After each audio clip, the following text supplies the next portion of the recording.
Nah, di sini Ibu review sedikit dulu. Jadi tadi sudah dijelaskan bahwa dalam data time series itu kalau waktu terdiri dari beberapa waktu, maka kita bisa menggunakan OLS.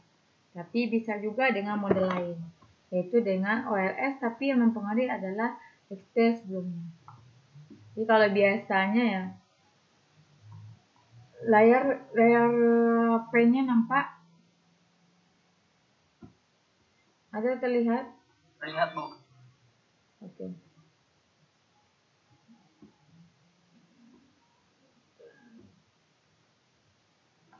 Nah, kalau misalnya kayak saudara biasa pakai ya yang Ibu sampaikan, Y dipengaruhi oleh alfa tambah B1 XT tambah dengan B2 XT, jadi OLS.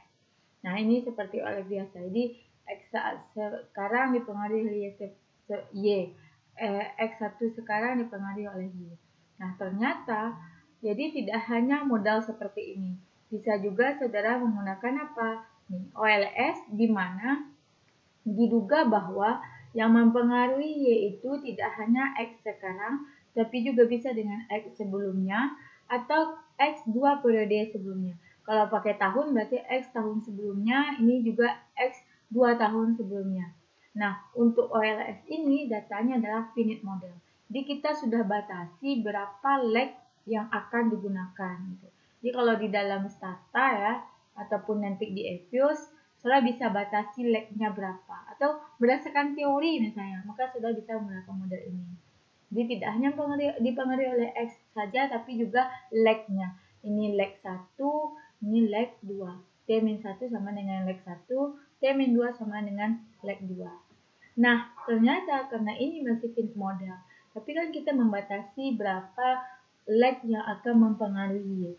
Sehingga ada model yang mengatakan bahwa yang mempengaruhi yaitu sampai ke leg dari si X ini itu sampai leg ke berapa? Misalnya adalah leg dari K gitu, T min K. Nah, sehingga dengan model yang infinite ini yang tidak terbatas ini, maka ada 3 model nanti. Ada model kelambanan geometrik, kemudian model penyesuaian adaptif, dan terakhir nanti adalah model penyelesaian persediaan. Nah, model persamaan geometrik tadi karena ini ya bedanya ini tidak terbatas sampai tak terhingga ini, maka ketika kita distribusikan leg-nya, distributed leg, jadi makanya kalau dikenal dengan DL.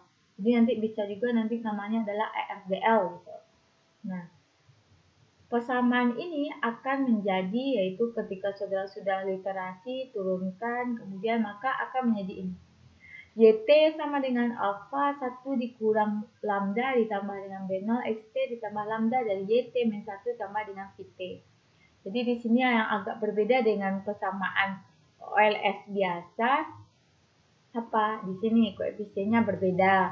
Kemudian di sini ditambah dengan, jadi tidak hanya dipengaruhi oleh XT, tapi jadi dengan persamaan yang panjang ini, yang awalnya T min sampai T min K, nah ternyata nanti di dalam persamaan modelnya si Cauchy atau geometrik ini, itu sama dengan dipengaruhi oleh Y periode sebelumnya. Sudah selesai sampai sana. Jadi dipengaruhi oleh Y periode sebelumnya terhadap YT. Jadi YT akan sama dengan alfa 1 kurang lambda tambah B0 XT tambah dengan gamma YT min 1 tambah dengan VT. VT apa? Yaitu residual sekarang dikurang dengan residual sebelumnya dikali dengan lambda. Seperti itu. Ini dikenal dengan moving average. Atau ini yang dikatakan dengan autoregressive.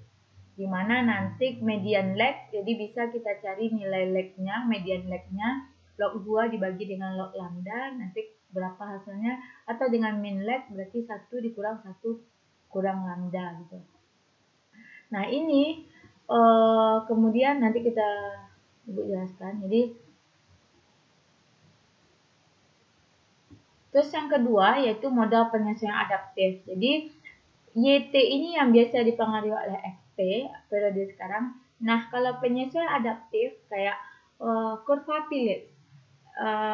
dalam jangka panjang itu di ekspektasi yang inersia misalnya kan, jadi dipengaruhi oleh ekspektasi pelaku usaha terhadap inflasi seperti itu. Itu kan adalah expected-nya. Jadi makanya YT itu dipengaruhi oleh ST yang expected-nya, ST bintang. Nah, ketika dipengaruhi oleh expected, maka kalau untuk data kan susah untuk mengekspektasi. Maka dilakukanlah penurunan rumus sehingga dikelola model seperti ini. Di YT sama dengan B0 gamma ditambah B0 gamma ditambah XT ditambah 1 kurang gamma YT min 1 ditambah dengan VT. Nah, kalau diringkas ya, yang Ibu sampaikan kalau ringkasan tadi, nah ini model OLS, jadi bisa dengan seperti biasa dipengaruhi oleh XT saja. Nah, ternyata juga bisa pakai dipengaruhi oleh tambah di sini ya. Ini masih ada kurang nih. Jadi di sini ada B0 ditambah XT ditambah dengan B0 XT min 1 tambah B1 X1 T min 2. Nah, kiok tadi Ibu pindahkan ini ke kanan, maka ini dia. Kemudian penyesuaian adaptif ini. Dia membedakan sebenarnya antara kiok dan adaptif sudah di nilai ininya nanti ya. Nilai konstanta, jadi kan agak berbeda di sini. Ini B0, ini B1 gamma, kemudian di YT-1 kalau kiok lambda saja, sedangkan di YT ada 1 dikurang gamma gitu. Dan di VT-nya juga berbeda. Nah, tapi masalahnya adalah, jadi kalau misalnya, jadi kiok dan penyesuaian adaptif ini bisa saja dilakukan secara OLS, tapi itu jarang terjadi. Kenapa? Secara model, jadi kalau dalam buku Gujarati, jadi pakai buku Gujarati, dia mengatakan bahwa YT-1, jadi variabel YT-1, variabel Y atau independen periode sebelumnya itu dipengaruhi akan berkorelasi dengan VT. Jadi berkorelasi dengan residual, sehingga akan terjadi yang namanya autokorelasi. Nah, ini tidak boleh dalam uji asumsi klasik atau untuk time series, karena time series harus bebas autokorelasi. Begitu juga untuk penyesuaian adaptif. Jadi kemungkinan akan terjadi autokorelasi gitu. Sehingga kita tidak bisa melakukan regresi langsung untuk persamaan kiok dan penyesuaian adaptif. Biasanya kita menggunakan maksimum Likkenhult. Maksimum Likkenhult atau instrumen variabel. Instrumen variabel kalau sebelumnya kan kita udah bahas yang cross section ya di sebelum UTS. Intinya kalau IP ini kita lakukan dulu. Oh, yang mempengaruhi YT itu adalah XT gitu. Kemudian ditambah dengan nanti yang mempengaruhinya adalah juga YT-1. Jadi ada 2 langkah nanti seperti itu. Ini secara teori. Nah, kemudian terakhir ada modal penyesuaian persediaan. Nah, modal persediaan ini atau PAM ya. Jadi ini sebenarnya yang bisa digunakan dalam OLS. Jadi kalau misalnya OLS kan regresi tuh reg gitu. Nah, kalau kayak probit logic kan bukan regresi OLS, tapi saudara buatnya pasti logic, probit kan itu di comment data. Nah, kalau ini kalau kita masih mau menggunakan ordinary least square atau reg, maka model PAM yang bisa kita gunakan atau yang model ini. Model yang pertama atau model kedua. Sedangkan coach ini tidak bisa karena diasumsikan akan terjadi autokorelasi. Nah, modalnya apa? YT sama dengan gamma do B0 ditambah do B1 XT tambah 1 kurang do YT min 1. Intinya mirip ya. Jadi yang mempengaruhi adalah X sekarang sama, kemudian YT min 1 sama. Tapi yang ini yang bisa kita gunakan secara OLS gitu. Jadi kita bisa menggunakan Evius ataupun Stata nanti. Nah, ini tadi Ibu udah coret di E1 ya. Jadi misalnya jadi kalau berarti kita menggunakan misalnya mau menggunakan ini ya, penyesuaian persediaan, misalnya adalah permintaan uang. Jadi permintaan uang itu dikenal dengan M2. Jadi fakta-fakta yang mempengaruhi permintaan uang seperti itu. Nah, biasanya kan saudara yang mempengaruhi permintaan uang adalah Y sama dengan alpha 0 tambah B0 dari X. Nah, betul X1 kemudian B1 X1 tambah dengan B2 X2. Nah, misalnya ini adalah persediaan uang, M2 sama dengan alpha 0 tambah dengan B0. Nah, misalnya ada variabel GDP dan suku bunga, berarti GDP T ditambah dengan B2 IF, kan seperti itu. Nah, sekarang dengan metode PAM kita udah jelas. Jadi modelnya tidak hanya dipengaruhi oleh X tapi ditambah dengan tadi itu YT-1. Sehingga kalau di persamaan, nah ini persamaan awalnya persamaan PAM.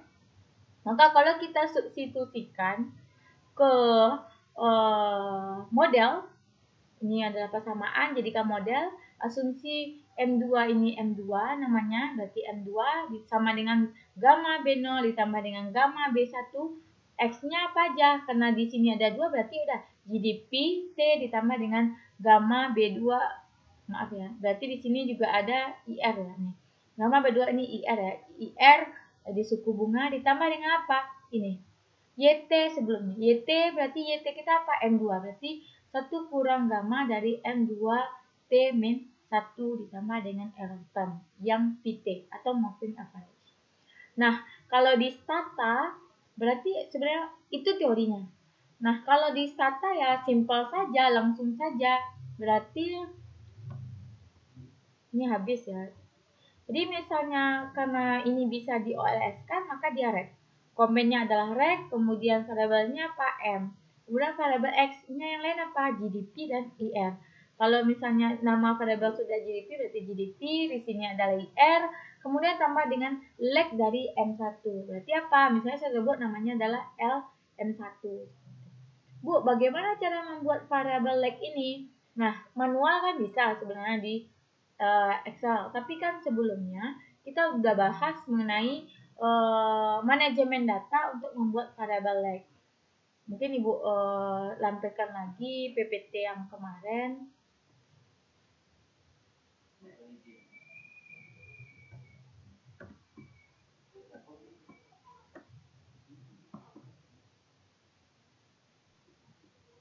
Ada terlihat ini FDI lag 1, terlihat ya.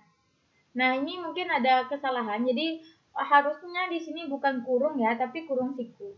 Jadi untuk membuat variabel lag itu bisa kita buat namanya adalah FDI lag 1. Berarti FDI periode sebelumnya, periode sebelumnya itu sama dengan FDI kurang siku dikurang dengan N, jumlah data dikurang dengan 1. Kalau lag 2 berarti L2 di sini kemudian dikurang dengan 2. Begitu seterusnya. Untuk statanya mungkin ya biar lebih jelas.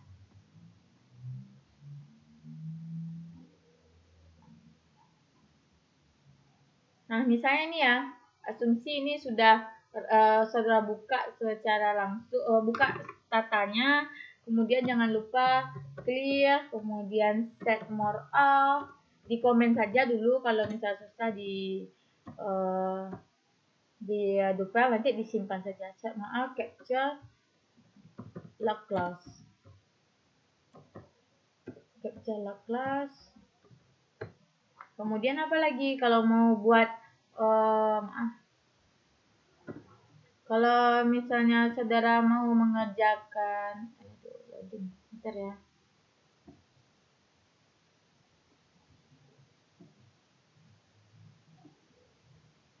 Bentar ya.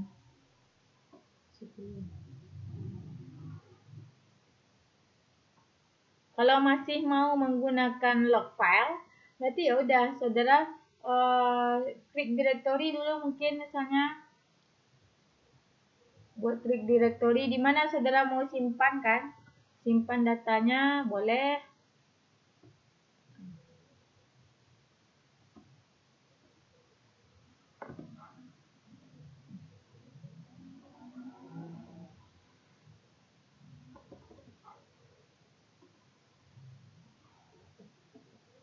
Nah, misalnya saudara buat klik directory terlebih dahulu. Nah, ini klik directory apa? Alamat di mana data saudara simpan. Kayak Ibu kemarin di pertemuan 2, copy alamatnya di atas, kemudian pindahkan lagi. Kalau mau buat ya, biar nanti saudara pas latihannya tidak susah mencari data. Kalau langsung saja sebenarnya bisa, tapi kan sebaiknya seperti itu. Kemudian saudara buat log using, kemudian log file ya, log using misalnya namanya apa log usingnya. Misalnya saudara buat namanya adalah pertemuan 3. Log using pertemuan 3 titik log spasi reply. Log using kutip ya. Pertemuan 3 titik log. Jadi extensionnya log, replace. Maka akan muncul nanti teks berupa teks. Jadi kalau misalnya dilihat di sini, Ibu masih di pertemuan 2. Nah, ini akan muncul nanti nih file yang bernama dalam bentuk teks dokumen yaitu pertemuan 3. Di langkah-langkah saudara akan muncul di sana. Kemudian yang kita lakukan adalah misalnya kita masih menggunakan data kemarin yaitu latihan 2. Berarti apa? Kita import. Kalau datanya masih dalam Excel berarti import. File, import, kemudian Excel spreadsheet, kemudian browse, kemudian pilih latihan 2 karena ini adalah data time series ya. Nah, ini investasi kan ini time series nih dalam bentuk kuartal. Jangan lupa pilih import first row as variable names, kemudian oke. Sehingga akan muncul, kita browse misalnya, maka akan muncul data. Nah, data ini adalah bentuk kuartal, kemudian ada FDI, BI rate, RGDP dan NGDP dan dynamic ratios. Nah, di sini kuartalnya masih berwarna merah. Artinya kalau berwarna merah, di sini adalah terlihat kan browse datanya? Ada? Oke. Jadi warna merah ini belum bisa kita running datanya karena dikatakan dia ada string. Maka yang kita lakukan apa? Maka kita harus nyatakan bahwa data ini adalah data kuartal yang adalah data time series. Caranya bagaimana?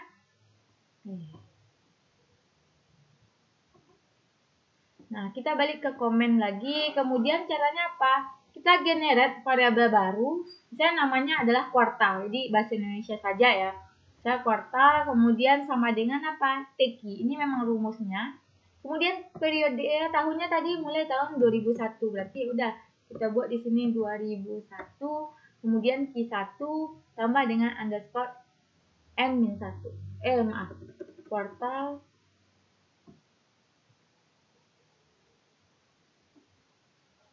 ya.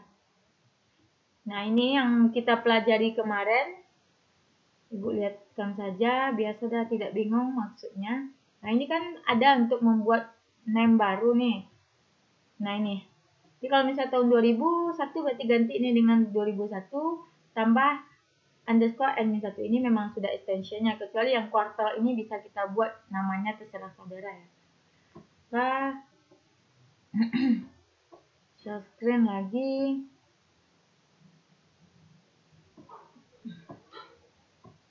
Ini ya. Generate kuartal sama dengan TK 2001 underscore N1. Kita enter, maka kalau kita lihat di sebelah kanan, maka akan muncul variabel baru yang bernama kuartal. Kalau kita browse, maka nah di sebelah akhir itu akan ada angka ya, 16, 164, 105 dan sebagainya kan masih dalam bentuk angka, tapi sudah tidak merah. Nah, kemudian kita mau jadikan dia 2001 Q1 misalnya, maka setelah ini maka kita harus format dia dalam bentuk ini. Jadi harus ini memang kuadratnya ya, tidak bisa diubah. Di format dalam bentuk presentasi kuartal, kemudian nama variabelnya adalah kuartal. Enter. Maka kalau kita browse, nah dia sudah berbentuk kuartal. Bu, apakah bisa dengan langsung klik-klik saja? Sebenarnya bisa.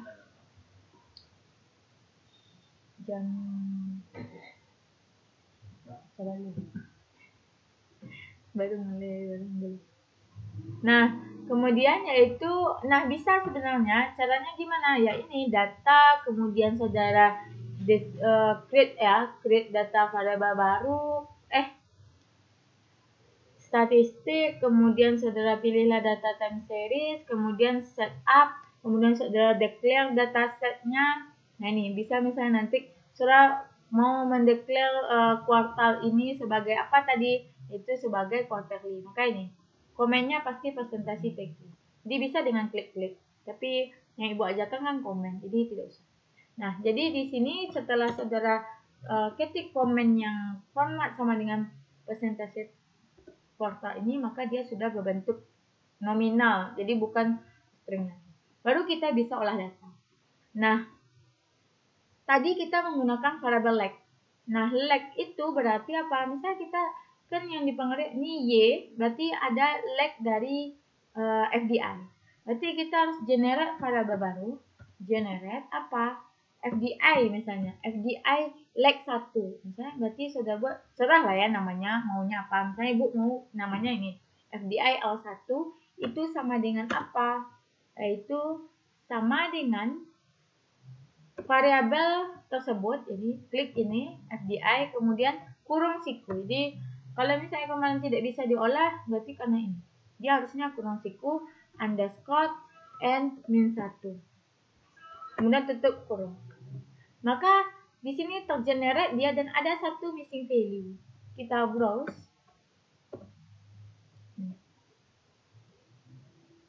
Ke kanan ya. Nah, ini akan terlihat bahwa ada data FDI lag 1. Nah, ini min 1238 kan tahun sekarang dikurang periode sekarang kurang sebelumnya. 1238 kurang 0 berarti maka hasilnya tidak bisa dicari di sini. Ini selisihnya maaf ya, lag 1 itu berarti periode sebelumnya, jadi di sini dia terletak gitu. Ini makanya di sini adalah titik.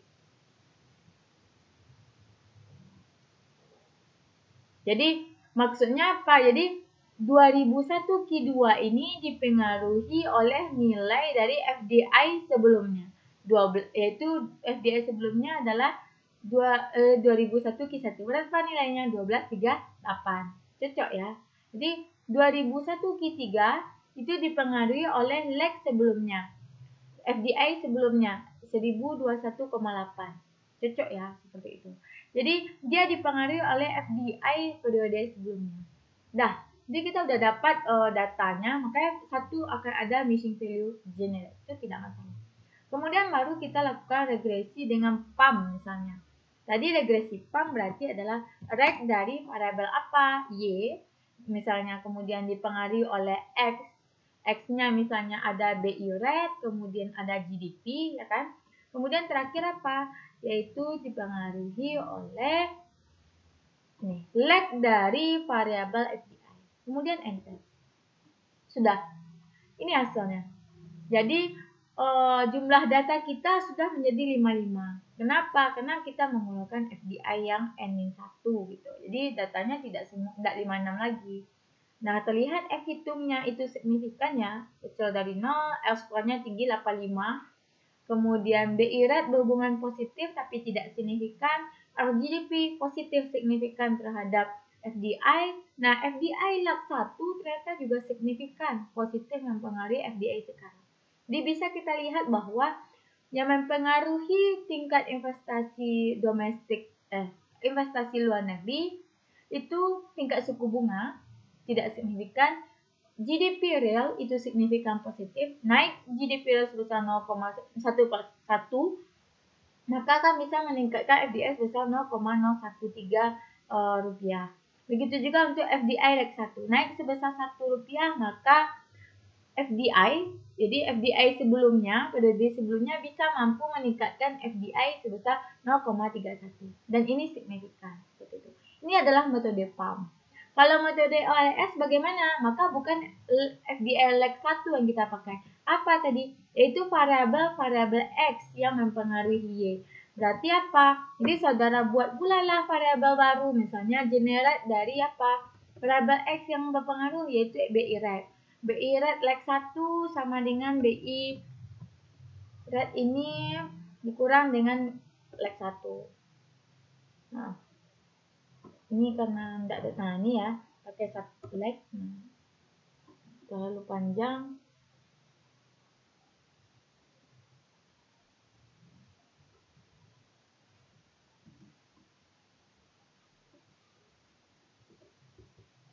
Nah ini, jadi tidak usah pakai underscore ya biar terbaca. BI rate lag 1. Kemudian misalnya saudara mau juga BI rate lag 2 berarti 2 periode sebelumnya. Kemudian ini 2. Kalau saudara browse, nah maka ini 1558 ya kan. Maka yang BI rate yang leg 1 berarti 1558-nya di sini. Sedangkan kalau leg 2 berarti di paling bawah. Kalau leg 3 berarti bagaimana? Berarti ya udah sudah buat juga BI leg 3. Jadi ini adalah leg 3. Jadi GDP itu dipengaruhi oleh 3 leg sebelumnya untuk suku bunga. Berarti anggap aja suku bunga ya model saudara. Berarti leg dari apa? FDI, kemudian BI rate, jadi 1X saja ya. Kemudian dipengaruhi oleh apa lagi? Leg dari X1, leg dari X2, leg 1 dari BI rate, leg 2 dari BI rate, dan leg 3 dari BI rate. Maka hasilnya apa? Nah ini.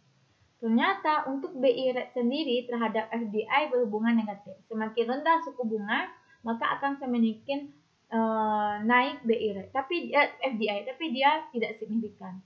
Nah, kapan dia signifikan? Kita lihat di sini, yaitu pada saat periode ketiga. Jadi pada saat periode ketiga, leg-nya, jadi periode suku bunga yang periode ketiga itu mampu mempengaruhi FDI. Jadi bisa kita ambil kesimpulan bahwa ternyata walaupun BI rate tidak saat sekarang mempengaruhi FDI, ternyata dia yang mempengaruhi FDI itu adalah pada saat 3 periode sebelumnya atau 3 kuartal sebelumnya, seperti itu. Cobalah saudara misalnya tanpa ada ini kan, signifikan tidak? Oh ternyata signifikan kalau menggunakan satu ini saja. Gitu. Tapi kalau misalnya menggunakan 2 ini, dan 3 ini tadi di BI rate L3-nya yang signifikan. Kalau ini bagaimana? Oh ternyata pada saat BI rate leg 2-nya yang signifikan. Nah model ini akan saudara bisa lakukan ya kapan saja gitu. Idealnya adalah adanya leg yang mempengaruhi FDI seperti itu. Bu, boleh nggak ditambah lagi untuk yang RGDP? Boleh. Berarti saudara generate lagi variabel baru, kemudian lakukan regresi untuk variabel tersebut. Itu untuk OLS. Tapi kalau untuk yang PAM tadi itu yang ini. Tidak perlu untuk yang BI rate, RGDP, saudara cari leg-legnya cukup yaitu FDI leg 1. Seperti itu. Mungkin itu yang bisa Ibu sampaikan. Ada yang mau bertanya dulu sebelum close? Nah, ada yang mau bertanya?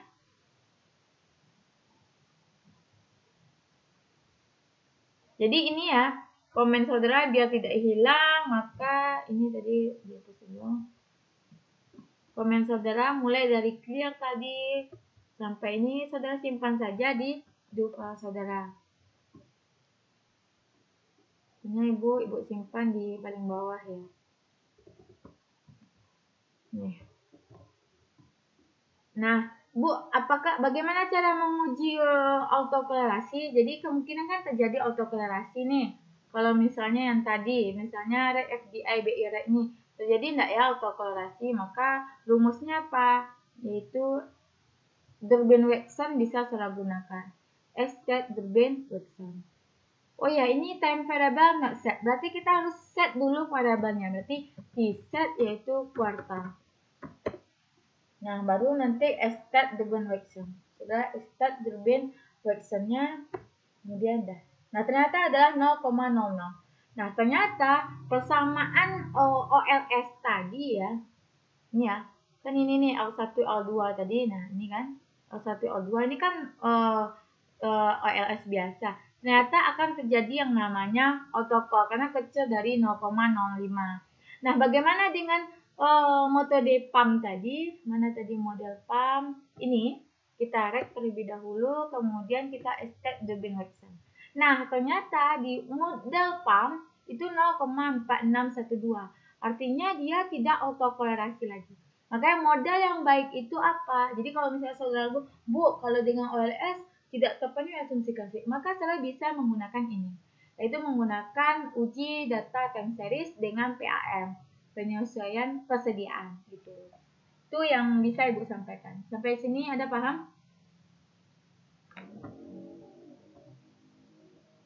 Diam ini tanda apa ini?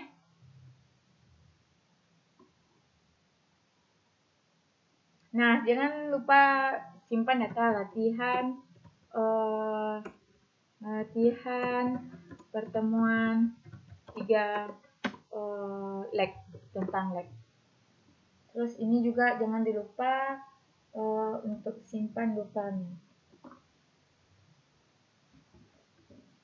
Jadi nanti saya tidak perlu lagi kan ketik-ketik di komen, tapi kalau mau diketik ya tidak apa-apa. Jadi nanti buat aja penjelasannya apa lagi. Oke? Ada yang mau bertanya? Itu untuk yang tadi yang komennya itu boleh minta tolong kirim di grup ya. Tapi ada paham yang Ibu jelaskan?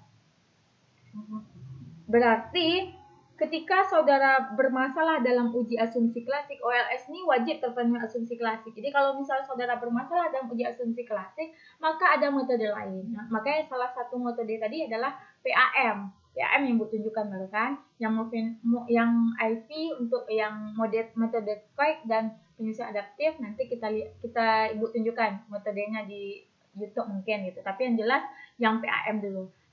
Jadi ketika ada masalah autokorelasi tadi, maka bisa dengan menggunakan metode PAM, di mana yang mempengaruhi Y itu tidak X-nya saja, tapi yang mempengaruhi adalah lag dari variabel Y. Gitu. Oke, Bu rasa cukup. Jadi nanti saudara buat skripsinya bervariasi, tidak lagi yang mirip-mirip dengan senior saudara. Gitu. Ibu harapkan nanti ke depan seperti itu. Jadi dari sekarang kan udah nampak nih gambaran. Jadi langsung lah cari judul untuk UTS saudara. Tapi nanti kita lanjut untuk metode ASH, GARS, dan kita cari waktunya.